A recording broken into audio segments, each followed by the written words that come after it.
நம்ம நிறைய பேய் படங்கள் நிறைய பார்த்துருப்போம். ஆனா வந்து நிறைய பேருக்கு பயம்புடுத்துற மாரி இல்ல. எனக்கு இத விட எக்ஸ்ட்ரீமா பயம்புடுத்துற ஒரு படம் வேணும் அப்படின்ற மாரி நிறைய பேர் எதிர்பார்த்துருப்பீங்க. நிறைய பேர் அந்த மாரி படத்த தேடிட்டு இருப்பீங்க.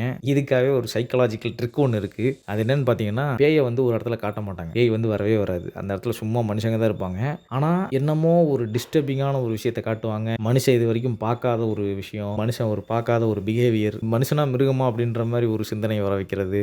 அப்புறம் டிஸ்டர்பிங்கான இமேஜ், டிஸ்டர்பிங்கான வீடியோ கிளிப்ஸ் இதெல்லாமே வந்து ஒரு படத்துல அப்படியே கிராஸ் ஆகும். நிஜ வாழ்க்கையில இப்படி இருக்காங்களா? இல்ல இப்படியெல்லாம் நடக்குமா? அப்படின்ற மாரி நமக்கு ஒரு மர்மமாவே இருக்கும். அந்த மாதிரியான டிஸ்டர்ப் மூவில ஒரு 5 படங்கள் பார்க்க போறோம். 5 படத்துல மட்டும் ஏன் பார்க்குறோம் அப்படின்னு பார்த்தீங்கன்னா, இது வந்து படம் ரொம்ப லிஸ்ட் எடுக்கல. ரொம்ப பார்த்தா நமக்கே ஒரு மாரி மண்டை குழம்பிரும். இன்னொன்னு நிறைய பேர் இப்போ சோசியல் மீடியால வந்து இந்த படம் பாருங்க. இந்த படம் பார்த்தீங்கன்னா ரொம்ப பயமா இருக்கும். இந்த படம் பார்த்தீங்கன்னா நீங்க வாழ்க்கையில இனிமே பேய் படமே பார்க்க மாட்டீங்க அப்படின்ற மாரி நிறைய படத்த சொல்லிட்டு இருக்காங்க. பட் அந்த படத்தெல்லாம் நான் பார்த்துட்டு தான் வந்திருக்கேன்.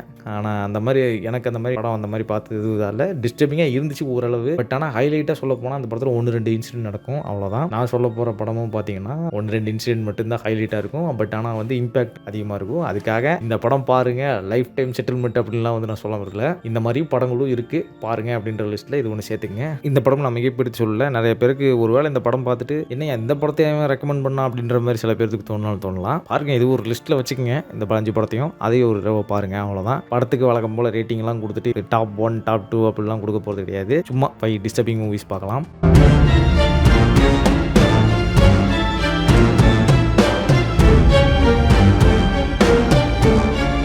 ஓகே. இந்த வீடியோக்கு போறதுக்கு முன்னாடி வீடியோ வந்து 18 வயசுக்கு கீழ இருக்கவங்க யாராவது பார்த்துட்டு இருந்தீங்கன்னா, வேண்டாம் இந்த வீடியோவ பார்க்காதீங்க. இதோட ஸ்கிப் பண்ணி முடிச்சுட்டு போயிருங்க. நான் வந்து உங்களுக்கு கிட்ஸ் மூவிஸ் ஒரு வீடியோ போட்டிருக்கேன். கிட்ஸ் மூவிஸ்க்கு. அங்க நீங்க போய் பாருங்க. குழந்தைங்கலாம் 18 வயசு அதுக்கு டீனேஜர் இந்த படத்த டீனேஜர்ஸ் இந்த வீடியோ பார்க்கலாமா அப்படின்னு கேட்டீங்கன்னா, என்ன பொறுத்தவரைக்கும் வேணாம்னு தான் தோணுது. ஆனா பார்க்காதீங்க. இந்த வீடியோக்கு நான் ஏஜ் ரெஸ்ட்ரிக்ஷனும் வந்து போட போறது கிடையாது. ஏன்னா ஏஜ் ரெஸ்ட்ரிக்ஷன் போட்டோம்னா ஏற்கனவே நம்ம வீடியோக்கு வியூஸ் எல்லாம் வரது கிடையாது. இந்த வீடியோக்கு நான் ஏஜ் ரெஸ்ட்ரிக்ஷன் போடுறது கிடையாது. ஸோ அதனால நான் வந்து ஒரு வார்னிங்கா சொல்லிக்கிறேன். 18+ அப்படின்றங்காட்டிக்கு ரொம்ப என்னடா அடல்ட் மூவியெல்லாம் சொல்ல போறியா அப்படின்னு கேட்குறீங்க. அப்படிலாம் கிடையாது. இது கொஞ்சம் டிஸ்டர்பிங்காக இருக்கும். அதனால வந்து மென்டலி நீங்கள் ரெடியாக இருப்பீங்களா அப்படின்ற மாதிரி தெரியாது. ஸோ அதனால வந்து இது பண்ண வேண்டாம். உங்களுக்கு ஜாலியான வீடியோ வேணும்னா இதுக்கு முன்னாடி ஒரு கிட்ஸ் வீடியோ போட்டிருக்கேன். அதை போய் பாருங்க. உங்களுக்கு கொஞ்சம் டிஸ்டர்பிங்கான மூவி வேணும், இந்த வீடியோ நான் கண்டினியூ பண்ணுறேன் அப்படின்னு கண்டினியூ பண்ணுறவங்க மட்டும் இந்த வீடியோ பாருங்க. என்னையா ஓவரா பேசுறானே தவிர பாம்ப வெளிய விட மாட்டேங்கிறானயா. ஓகே. இப்போ நம்ம ஃபஸ்ட்டு படம் பார்க்கலாம். ஃபஸ்ட்டு படம் வந்து ஹியூமன் சென்டிபைட். இது நிறைய பேர் கேள்விப்பட்டிருப்பீங்க. நிறைய சோஷியல் மீடியாவில் ஷார்ட்ஸ்லாம் வந்து இந்த படத்தை பற்றி சொல்லிட்டு இருக்காங்க. நிறைய பேர் வந்து ஸ்டோரி விளக்கமே கூட போட்டிருக்காங்கன்னு நினைக்கிறேன் இந்த படத்தை பற்றி. ஃபஸ்ட்டு இந்த படத்தை பற்றி என் ஃப்ரெண்டு தான் வந்து சொன்னான். ஃபஸ்ட்டு அவன் சொல்லும்போது வந்து இந்த படம் பாடுறான் இது ஒரு மாதிரி சைக்கோ படத்துலேயே உச்சக்கட்ட சைக்கோவாக இருக்கும் அப்படின்ற மாதிரி சொன்னான். சரி என்ன கதை அப்படின்னு சொல்லி கேட்கும்போது பார்த்தீங்கன்னா, ஒரு சைக்கோ டாக்டர் ஒருத்தர் இருக்கான். அவன் வந்து 3 ஹியூமனை 1 by 1 அந்த சென்டிபைட்னு சொல்லுவாங்க பார்த்தீங்களா. சென்டிபைட்னா அந்த 1 by 1 அந்த லைக் பூரானுக்கு எப்படி கால் இருக்கும் அந்த மாதிரி ஒரு ஸ்ட்ரக்சர் அது என்ன சொல்லுவாங்க அது எனக்கு சரியாக தெரியல. அந்த மாதிரி வந்து ஹியூமனை வந்து அந்த மாதிரி ஆப்ரேஷன் பண்ணி மாற்றிடுவான் 3 ஹியூமனை. இதை கேட்குறப்பவே எனக்கு ஒரு பயமாக இருந்தது. அவன் ஃபஸ்ட்டு சொல்லும்போது வந்து இத்தனைக்கு வந்து அந்த படத்தில் வேறு டயக்ராம் பண்ணி காட்டினானா என்ன பண்ண போகிறேன் அப்படின்னு அந்த சைக்கோ டாக்டர். இதை சொல்லும்போது எனக்கு ஒரு மாதிரி டிஸ்டர்ப் ஆகி போச்சு. அடுத்தது அவன்கிட்ட வந்து இந்த படத்தை வந்து கேட்டேன், படம் இருக்காடா அப்படின்னு. ஏன்னா அப்போ வந்து நான் வந்து எனக்கு ஒரு 17 வயசு இருக்கும். அப்போ எனக்கு வந்து வயசு 17 தான் ஆகுது. அப்போ வந்து நான் அவன்கிட்ட கேட்டேன், இந்த படம் வச்சிருக்கேடா காப்பி. அப்போ பென்ட்ரைவ் தான் மூலதனம். அதுக்கப்புறம் படம் வச்சிருந்தா கூட்டுறா காப்பி பண்ணி அப்படின்னு கேட்டால் அவன்கிட்ட இல்லைன்ட்டான். இதுக்காகவே நான் போய் டேட்டா பேக் போட்டு இந்த படத்தை டவுன்லோட் பண்ணி பார்த்தோம். ஸோ பார்க்கும்போதே எனக்கு ஒரு மாதிரி பீதியாக தான் இருந்தது. இப்போ இந்த ஏஜில் நான் பார்த்தேன்னா எனக்கு இப்போ என்ன சொல்கிறது, அதுக்குன்னு இந்த விஷயம் நார்மலைஸ் ஆகக்கூடாது. ஏன்னா இது வந்து டேஞ்சரஸான விஷயம். ஓகே, சொல்ல முடியாத ஒரு டிஸ்டர்பான ஒரு விஷயம், சொல்ல முடியாதது. இதுக்கு நம்ம நார்மலைஸாக ஆகிடக்கூடாது. இந்த மாதிரி படங்கள்லாம் பார்த்து அதனால தான் 5 படம்னு சொல்லி கம்மியாக சொன்னேன். இன்னும் நிறைய படம் பார்த்தீங்கன்னா இன்டர்நெட்டில் லிஸ்ட்டு போட்டு வச்சிருப்பாங்க. அதெல்லாம் பார்த்தோன்னா நமக்கே மனநிலை ஒரு மாதிரி ஆயிரும். சென்டிபைட் இது ஒன்று. கதையை வந்து நான் சொல்லலை, நீங்கள் படத்தை பார்த்துக்குங்க. ஏன்னா கதையை சொன்னால் அது போயிடும், சுவாரஸ்யம் போயிடும். ஸ்கிரிப்ட் சொல்லிட்டேன், கதை எப்படின்னு நீங்கள் போய் பாருங்கள். அடுத்த படத்துக்கு போகலாம். அடுத்த படம் வந்து இந்த படத்தை சொல்ல முன்னாடி இந்த டைரக்டர் பற்றி கொஞ்சம் விஷயம் பேசணும். ராபர்ட் எக்கர்ஸ் நிறைய பேர் கேள்விப்பட்டிருப்பீங்க. இந்த டைரக்டரோட படத்தில் வந்து எல்லா ஹீரோயின்ஸ் எல்லாருமே வந்து நடிகைகள் எல்லாருமே வந்து இந்த டைரக்டரோட படத்தில் ஒரு படத்துலையாவது நடிக்கணும் தான் லைஃப் டைம் அந்த வரிசையில் இதுவும் வந்து வச்சுருப்பாங்க. இதை வந்து ராபர்ட் பேட்டின்சனே வந்து இன்டர்வியூவில் சொல்லியிருக்காங்க. இப்போ தெரிஞ்சிருக்கும் நான் என்ன படம் சொல்ல போகிறேன்னு. ஆனால் ராபர்ட் பேட்டின்சனை ஒரு பக்கம் ஓரமாக ஒதுக்கி வைங்க. அதுக்கு முன்னாடி ஒரு படத்தை நான் சொல்லிடுறேன், த விச். இந்த படம் பார்த்தீங்கன்னா ஒரு சூனியக்காரி இருந்தாங்க அந்த காலத்தில் முதல்ல பேசிகிட்டு இருப்பாங்க. இந்த லைட் இல்லாத காலகட்டத்தில் பேசக்கூடிய ஒரு கதை அப்படின்ற மாதிரி. சூனியக்காரி இருக்கா, காட்டுக்குள்ளே போயிடக்கூடாது, குழந்தைங்களாம் வந்தால் கடத்திட்டு போயிடுவா அப்படின்ற மாதிரி ஒரு செவி வழி கேட்டு வளர்ந்துருப்பாங்க நிறைய பேர். இந்த இப்படி இருந்ததுன்னு சொன்னாங்க, ஒரு ப்ரூஃப் இருக்காது, ஆனால் பட் இப்படி சொல்லுவாங்க, இந்த மாதிரி பண்ணக்கூடாது, ஒத்த கண்ணா வர்றான்னு சொல்லி சோறு ஊட்டுவாங்க பார்த்தீங்களா, அந்த மாதிரி ஒரு பூச்சாண்டி மாதிரி இது ஒன்று சொல்லியிருக்காங்க. பூகிமேன் மாதிரி இந்த விச்சோட கதையும் வந்து சின்ன வயசில் குழந்தைங்களுக்கு வந்து சொல்லியிருக்காங்க. ஏன்னா குழந்தைங்க அங்கேயும் விளையாட போயிடுவாங்க, கண்ட்ரோல் பண்ணுறதுக்கு வேண்டி இப்படி ஒரு கதை சொல்லியிருக்காங்க. பட் இது வந்து நிஜமாலும் விச்சு இருந்த காலகட்டத்தில் அங்கே பேசின அந்த பாஷையோட அந்த ஸ்லாங்கு என்ன சொல்லுவாங்க, அதை மொழியோட ஆக்சென்ட், மொழின்னு தமிழில் சொல்லிட்டு ஆக்சென்ட் இங்கிலீஷில் சொல்கிறோம் பாருங்க. அந்த காலத்தில் சொல்லிட்டு இருந்த கதைகள், அந்த விச்சு பற்றின கதைகள், அந்த சூனியக்காரியை பற்றின கதைகளை எடுத்து அங்கே இருக்கிற அந்த வழக்கு பாஷைகள் இருக்கும் பார்த்தீங்களா, அந்த இங்கிலீஷில் வந்து ஒரு விதமாக பேசுவாங்க, கெனடியன் இங்கிலீஷ் மாதிரின்னு சொல்லிக்கலாம், அந்த மாதிரி பேசுவாங்க. அப்படி பேசப்பட்ட காலகட்டத்தில் இருந்து ஒரு கதையாக எடுக்கப்பட்டது தான் இந்த படம். ஸோ இந்த படம் வந்து கதை நான் சொல்ல விரும்பலை, ஒரு சூனியக்காரி பற்றின கதை. பட் ஒரு சூனியக்காரின்னு சொல்ல முடியாது, மல்டிபிள் சூனியக்காரிகள்ஸ், மல்டிபிள் விச்சஸ். ஓகே, அந்த விச்சை பற்றின கதை இது பாருங்கள், ஒரு மாதிரி டிஸ்டர்பிங்காக இருக்கும். அப்புறம் இன்னொன்று என்னென்னா, சின்ன பசங்க யாரும் இந்த படத்தை பார்க்காதீங்க. இது ஒரு மாதிரி என்ன சொல்கிறது, சின்ன பசங்களும் படத்தில் நடிச்சிருக்காங்க, காஸ்ட் பண்ணியிருக்காங்க. பட் இருந்தாலும் பார்க்க வேணான்னு தான் என்னோட ரெக்கமெண்டேஷன். பார்க்காதீங்க குழந்தைங்க, அடால்ட்ஸ் பாருங்கள். அப்புறம் இன்னொன்று, அடால்ட்ஸுக்கும் வந்து இந்த படம் பார்க்கும்பொழுது கொஞ்சம் ஒரு டிஸ்டர்பிங் ஆகலாம், ஒரு வேளை இப்படி தான் இருக்குமோ, இப்படி தான் நடந்திருக்குமோ. அப்புறம் நிறைய பேர் கற்பனையெல்லாம் பண்ணுவாங்க இந்த படத்தை பார்த்துட்டு, சரி காட்டு பக்கம் நிஜமாலும் நைட்டு என்ன நடக்குதுன்னு போய் பார்க்கலாம் அப்படின்ற மாதிரி நிறைய பேர் முடிவு எடுப்பாங்க. அதெல்லாம் வந்து பண்ணாதீங்க, அதெல்லாம் வந்து நான் எதிர்க்கிறேன், அதெல்லாம் வந்து நான் ஏற்றுக்க விரும்பவில்லை. ஓகே, இப்போ அடுத்த படத்துக்கு நம்ம போகலாம். அடுத்த படம் வந்து இதே டைரக்டர் எடுத்த படம் தான், லைட் ஹவுஸ்.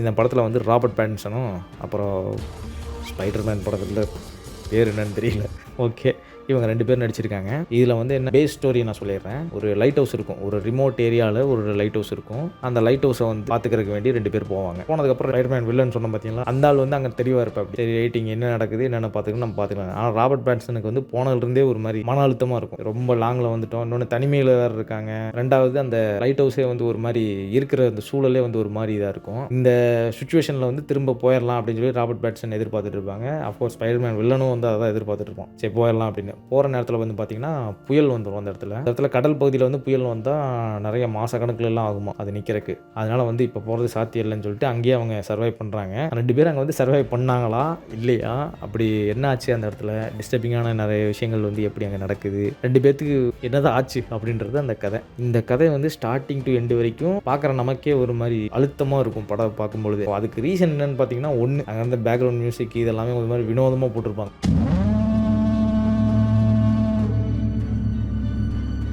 என்ன சத்தம், என்னடா இது சத்தம், எங்கேருந்து ரெக்கார்ட் பண்ணீங்க அப்படின்ற மாதிரி இருக்கும். அடிக்கடி ஒரு சவுண்டு கேட்டே இருக்கு, என்ஜின் சவுண்டு மாதிரி ஒன்று டிஸ்டர்ப் ஆகிறதுக்கு இது ஒரு காரணம் நம்பர் 1. காரணம் நம்பர் 2 என்னென்னு பார்த்தீங்கன்னா, இதோட கலரே கிடையாது இந்த படத்தில், பிளாக் அண்ட் ஒயிட்டில் எடுத்திருக்காங்க. இந்த 35mm ஃபிலிமில் எடுக்கப்பட்ட ஒரு பிளாக் அண்ட் ஒயிட் படம் இது. ஸோ படம் ஃபுல்லாக பிளாக் அண்ட் ஒயிட் இருக்குங்காட்டிக்கு எது ராத்திரி எது பகல்னே தெரியாது, நமக்கு ஒரு குழப்பமாகவே இருக்குது. அந்த மாதிரி ஒரு காலகட்டத்தில் இருக்கங்காட்டிக்கு நமக்கு அது பார்க்கும்போது என்னடா எப்படா வெளியில் போவாங்க அப்படின்ற மாதிரி ஒரு மன அழுத்தத்துக்கு நம்ம ஆளாகும். படம் ஃபுல்லாமே மன அழுத்தம் தான். இந்த படத்தில் எதுவுமே நல்ல படம் கிடையாது, எல்லாமே மன அழுத்த படங்கள் தான். சிறப்பான 5 மன அழுத்த படங்கள் அப்படின்னு ஒரு லிஸ்ட்டே போடலாம் இந்த இதுக்கு எடுத்தோம்னா. ஓகே, கதை வந்து இதுதான், 2 பேர் இந்த இடத்துக்கு போகிறாங்க, என்னாச்சுன்ற கதை. படத்தை வந்து நீங்கள் பாருங்கள், பார்த்ததுக்கப்புறம் சில விஷயம் உங்களுக்கு டிஸ்டர்ப் ஆகலாம்.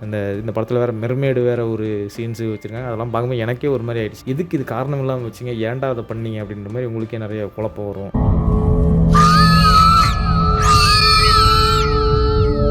ஓகே, ரொம்ப பேச வேணாம், அடுத்த படத்துக்கு போயிடலாம். ஹாலிவுட் படம் பார்க்குற நிறைய பேருக்கு வந்து இந்த படம் ரொம்ப பிடிக்கும். இந்த படத்தில் இருக்கிற ரெஃபரன்ஸை நிறைய படத்தில் யூஸ் பண்ணியிருப்பாங்க. ஸ்பீல்பர்கே இதை யூஸ் பண்ணியிருக்காரு ரெடி பிளேயர் 1ல், நிறைய பேருக்கு தெரிஞ்சிருக்கும். இந்த ஷைனி, இந்த படத்தோட கதையை நம்ம பார்க்கவே வேணாம். பாலடைஞ்ச பில்டிங் தான் எல்லாம் சொல்லுவாங்க, பாலடைஞ்ச பில்டிங்லாம் கிடையாது கைஸ். இது வந்து ஒரு புதுசாக கட்டின ஒரு ஹோட்டல், பெரிய ஹோட்டல் ரொம்ப. இந்த ஹோட்டலில் வந்து ஒரு ஃபேமிலி போய் தங்குறாங்க, ஹஸ்பண்ட் ஒய்ஃப் அப்புறம் ஒரு பையன். அதுக்கப்புறம் அங்கே நடக்கிற சில பல விஷயங்கள், அங்கே என்ன சொல்கிறது, நமக்கே தெரியாது ஒரு சமயம், இந்த இடத்துல ஆள் இருக்காங்களா இல்லையா, இல்லை அந்த ஹோட்டல் எங்கே இருக்குது, இந்த ஹோட்டலுக்கு வெளி உலகத்துக்கு தொடர்பு இருக்கா இல்லையா, இல்லை அவன் ஹஸ்பண்ட் இவன் இப்படியே தான் ரியல் கேரக்டர், இல்லை நிஜமாலுமே அவன் சைக்கோவா. அதுக்கப்புறம் அந்த பையன் பார்க்குறானே கண்ணில் இது வெறும் ஹாலுசினேஷனா, இல்லை நிஜமாலுமே அந்த இடத்துல ஆளுங்க வந்திருக்காங்களா, அந்த 2 சின்ன குழந்தைங்க யார், இதெல்லாமே ஒரு மாதிரி கேள்விக்குறியாகவே இருக்கும். அப்புறம் இன்னொன்று என்னென்னு பார்த்தீங்கன்னா, அந்த ஹீரோயின் பார்க்கும்பொழுதே உங்களுக்கு ஒரு மாதிரி பெரிதாக வந்துடும், ஆஹா இவ்வளோ ஹீரோயின் தொலைஞ்சா அப்படின்ற மாதிரி நமக்கு, ஐயோ பாவம் இப்படி வந்து மாட்டிக்கிட்டாலே அப்படின்ற மாதிரி தோணும். ஹீரோவை பார்த்தீங்கன்னா அவன் தான் வெளில மாதிரி இருப்பான், ஆனால் ஏன் இந்த மாதிரி பண்ணுறான்றது தெரியல. அங்கே இருந்த ஃபேமிலியில் இருக்க 3 பேர்த்துக்கு வரைக்குமே வந்து மைண்டு ஒரு மாதிரி கண்ட்ரோல்லே இல்லை. ஏன்னா தனியாக ஒரு இடத்துல அவ்வளோ பெரிய ஹோட்டலில் கொண்டு விட்டால் நம்மளாலே இருக்க முடியாது. நம்ம நினைக்கலாம் சும்மா இப்படி ஒரு பெரிய ஹோட்டலுக்கு போனால் நல்லா செம ஜாலியாக இருப்பேன், அங்கே இங்கே ஓடிட்டு ஒரு இடத்துல இல்லாமல் அப்படின்ற மாதிரி இருக்கும். ஆனால் ரொம்ப நேரம் இருந்தோம்னா பிக் பாஸ் வீடு மாதிரி ஆகி போயிடும். அந்த பிக் பாஸ் வீட்டில் வந்து 100 நாள் இல்லாமல் லைஃப் டைம் அங்கே ஒரு ஆளுங்களை போய் விட்டோம்னா என்ன நடக்க போகுது அப்படின்ற மாதிரியான கதை தான் இந்த கதை. ஷார்ட்டு தான், 3 பேர் போகிறாங்க, ஒரு ஃபேமிலி போகுது, அந்த என்ன நடக்குதுன்றது தான் கதை. படத்தை பாருங்கள். படம் வந்து சில அடல்ட் கண்டென்ட் வரும் இதில், அதனால் வந்து குழந்தைங்க பார்க்காதீங்க. நான் ஆரம்பத்திலே சொன்னதான், குழந்தைங்க பார்க்காதீங்க. இப்போ நம்ம அடுத்த படத்துக்கு போயிடலாம். 5வது படம், லாஸ்ட் படம். இன்னொன்று, இந்த படத்தை பற்றி சொல்ல முன்னாடி நான் ஒரு வீடியோ கிளிப்பை பற்றி சொல்லணும். ஒரு டார்க் வெப்பில் வீடியோ வந்து ரொம்ப எல்லாத்தையும் பயமுறுத்திட்டு இருந்தது. ஒரு ஹாஸ்பிட்டல் சீன். அந்த ஹாஸ்பிட்டல் சீன் வந்து இந்த மென்டல் ஹாஸ்பிட்டலில் இந்த மனநோயாளிகளை வந்து என்னென்ன பண்ணுறாங்க, இந்த ரிசர்ச்சுக்கு வேண்டி என்னென்ன பண்ணுறாங்க அவங்கள அப்படின்ற மாதிரி ஒரு வீடியோ கிளிப் வந்திருக்கும். அந்த வீடியோ கிளிப் வந்து இந்த படத்தில் இன்வால்வ் ஆயிருக்கு. அது என்ன படம்னு பார்த்தீங்கன்னா the Grave Encounters part 2. Part 1 வேறு இருக்குது, நம்பர் 1 வேறு ஒன்று இருக்குது. இது வந்து நம்பர் 2. இந்த செகண்ட் பார்ட்டை வந்து நான் ஃபஸ்ட்டு சொல்கிறேன் அப்படின்னு பார்த்தீங்கன்னா, ஃபஸ்ட் பார்ட்டோட செகண்ட் பார்ட் வந்து கொஞ்சம் நல்ல அழுத்தமாக இருக்கும். நீங்கள் அந்த பார்க்குற ஸ்க்ரீன் ப்ளே கொஞ்சம் நல்லாயிருக்கும். பட் ஆனால் இந்த படத்தோட மொத்த மூவி வந்து உங்களுக்கு டிஸ்டர்ப் பண்ணுமான்னு கேட்டிங்கன்னா எனக்கு தெரியாது. இது வந்து கொஞ்சம் டிஸ்டர்பிங்கில் லைட்டு தான், ஆனால் முழுக்க வந்து பேய் படம். இந்த கதையோடைய மெயின் ஸ்கிரிப்ட் என்னன்னு பார்த்தீங்கன்னா, கதையும் ஸ்கிரிப்ட் ஒன்று தானே. அப்புறம் ஹீரோவோட டீம், அதில் இந்த ஹீரோயின் அவனோட ஃப்ரெண்ட்ஸ் எல்லோரும் இருப்பாங்க. இவங்க எல்லோரும் சேர்ந்து ஒரு பில்டிங் கொண்டு போவாங்க. அது அந்த மென்டல் ஹாஸ்பிட்டல் மாதிரி ஒரு இருக்கும் அந்த பில்டிங்கை ஏன் கட்டினானு எது கட்டினானு ஒன்றும் தெரில. ஒரு மென்டல் ஹாஸ்பிட்டல் இருக்கும், அந்த மென்டல் ஹாஸ்பிட்டலுக்கு போவானுங்க. அந்த மென்டல் ஹாஸ்பிட்டல் பாலடைஞ்ச மென்டல் ஹாஸ்பிட்டல் தான், புதுசாக கட்டினதெல்லாம் கிடையாது. ஒரு மாதிரி அந்த இடத்துல வந்து நிறைய மித்ஸ் சொல்லுவாங்க. இந்த உள்ளுக்குள்ளே ஏதோ ஒரு கோஸ்ட் இருக்குது, போனவங்க உயிரோட வரமாட்டாங்க அப்படின்ற மாதிரி நிறைய பயமுறுத்தியே வச்சுட்டு இருப்பாங்க அந்த இடத்த. அவன் ஹீரோவும் அவன் டீமும் உள்ளே போகிறாங்க. உள்ளே போனோடனே நிறைய விஷயங்கள் ஸ்ட்ரேஞ்சாக நடக்குது. இதுக்கு முன்னாடி ஒரு டீம் வந்து உள்ளே போயிருக்கு. ஃபஸ்ட் பார்ட்டோட ஒரு ஹீரோ அவனும் இதில் வருவான் 2வது பார்ட்டில். ஆனால் பார்த்தீங்கன்னா உங்களுக்கு அடையாளமே தெரியாது. அது நல்லா ஹேண்ட்ஸமாக இருப்பான், இதில் ஒரு மாதிரி காட்டுவாசி மாதிரி வருவான். அதுக்கப்புறம் இந்த டீம் வந்து எப்படி உள்ளே போச்சு, எப்படி சர்வைவ் பண்ணிச்சு அப்படின்றதான் கதை. நடுவில் இந்த டார்க் வெப்பில் இருக்கக்கூடிய அந்த ஃபுட்டேஜ் வரும், அந்த வீடியோ கிளிப் வரும். அது பார்க்க மர்மமாகவே இருக்கும். ஆனால் டார்க் வெப்பில் பார்த்தது அப்படியே காப்பி டு பேஸ்ட் மாதிரி இது எடுத்திருக்காங்க. இல்லை டார்க் வெப்போட வீடியோ வந்து இந்த படத்தில் இருந்து பிஹைண்ட் சீன்ஸ்லேருந்து எடுத்து போட்டிருக்காங்களா, இல்லை டார்க் வெப் வீடியோவே அவங்க ரீக்ரியேஷன் பண்ணாங்களான்னு தெரில. ஆனால் பார்க்கும்போது 2 வீடியோ அச்சு பிசலாமல் அப்படியே இருக்குது. இது என்னன்னு எனக்கு தெரியல. உங்களுக்கு தெரிஞ்சதுன்னா நீங்கள் கமெண்ட் பண்ணுங்கள். நம்ம சப்ஸ்கிரைபர் யாரோ ஒருத்தங்க டார்க் வெப்பில் அடிக்கடி புலங்குறவங்களா இருந்தீங்கன்னா இந்த விஷயத்தை பற்றி கமெண்ட் பண்ணுங்கள். இது உண்மையாக பொய்யான்னு எனக்கு தெரியல. நம்ம எதுவும் டக்குன்னு சொல்லிட முடியாது உண்மை பொய்ன்னு. ஸோ இது ஒரு படம், இந்த படத்தையும் பாருங்கள். ஓகே கைஸ், இந்த 5 படம் முடிஞ்சிருச்சு. அப்புறம் இன்னொரு முக்கியமான விஷயம் என்னென்னா, இந்த படத்தை வந்து நீங்கள் இந்த தனியாக உட்காந்து பார்க்காதீங்க, அப்படிலாம் வந்து இது பண்ணல. இந்த படத்தை குழந்தைங்களோட உட்காந்து பார்க்காதீங்க. முடிஞ்சவரை அவ்வளோதான், ஃபேமிலியோடு உட்காந்து பார்க்காதீங்க. நீங்கள் தனியாகவே பாருங்கள். ஓகே, அலோனாக பார்க்கறதாலும் சரி, இல்லை உங்கள் ஃப்ரெண்ட்ஸை நீங்கள் பக்கத்தில் வச்சுட்டு பார்த்தாலும் சரி பாருங்கள். அப்புறம் இன்னொன்று, டிஸ்டர்பிங் ஆகுமா என்னென்னலாம் வந்து எனக்கு தெரியாது. ஒவ்வொருத்தவங்களோட மைண்ட் செட் அந்த மாதிரி. இன்னும் நிறைய கொஞ்சம் சில பேர் வந்து ரொம்ப சென்சிட்டிவாக இருப்பாங்க. இந்த லைட்டாக ஒரு ஜம்ப் ஸ்கேரில் அப்படின்னா பயந்துருவாங்க, அந்த மாதிரி இருப்பாங்க. இன்னும் சில பேர் வந்து ரொம்ப பயம்படுத்தி எக்ஸ்ட்ரீம் லெவலில் பயம்படுத்தினா தான் கொஞ்ச நாள் பயப்படுவாங்க. அந்த மாதிரி இருக்கவங்களும் இருக்காங்க. ஸோ ஒவ்வொருத்தங்களோட மைண்ட் செட் எப்படி இருக்குன்னு தெரியாது. ஸோ இந்த படம் யாருக்கு என்னென்ன ஃபீலிங் கொடுக்க போகுதுன்னு தெரியல. இந்த படத்தை யாராவது பார்த்துருந்தீங்க, ஆல்ரெடி பார்த்துருந்தீங்க அப்படின்னா உங்களோட எக்ஸ்பீரியன்ஸ் எப்படி இருந்துச்சுன்னு கமெண்ட் பண்ணுங்கள். 2வது, உங்களுக்கு தெரிஞ்ச டிஸ்டர்பிங் மூவியும் சொல்லுங்கள். அடுத்த வீடியோவில் பார்க்கலாம். ஆனால் வந்து டிஸ்டர்பிங் மூவியே வந்து பிளேலிஸ்ட்டாக எடுத்து நம்ம போட வேண்டாம், நம்ம ஒரு மாதிரி டிஸ்டர்ப் ஆகிடுவோம். ஸோ டிஸ்டர்ப்ன்ற வார்த்தையை இந்த வீடியோவில் நிறைய சொல்லியிருப்பேன்னு நினைக்கிறேன். சரி, ஓகே, நம்ம இதை பார்த்து நம்ம டிஸ்டர்ப் ஆகிட வேண்டாம். ஓகே, நம்ம இப்போது ஒரு இதுக்கு முன்னாடி ஒரு ஜாலியான கிட்ஸ் வீடியோ போட்டு இப்படி ஒரு பீதியான ஒரு வீடியோ போடுறேன். ஓகே விடுங்க, இனிமேல் வந்து ஜாலியாக இது பண்ணலாம். மூவி பிளேலிஸ்ட்டில் வந்து என்னென்ன மூவி பிளேலிஸ்ட்டை வந்து கொண்டு வரலாம் அப்படின்றது நீங்களும் சொல்லுங்கள். ஓகே, எல்லாத்தையும் விட்டுறேன்னா அவ்வளோதான். நம்ம சேனல் சப்ஸ்கிரைப் பண்ணிடுங்க, நோட்டிஃபிகேஷன் ஆன் பண்ணிடுங்க. நம்ம அடுத்த வீடியோவில் பார்க்கலாம். பாய். மாரி பார்த்துட்டு இருப்பீங்களோ? பார்க்காதீங்க கைஸ், சொல்லியாச்சு. இதுக்கப்புறம் நீங்கள் பார்த்து நான் பார்க்காம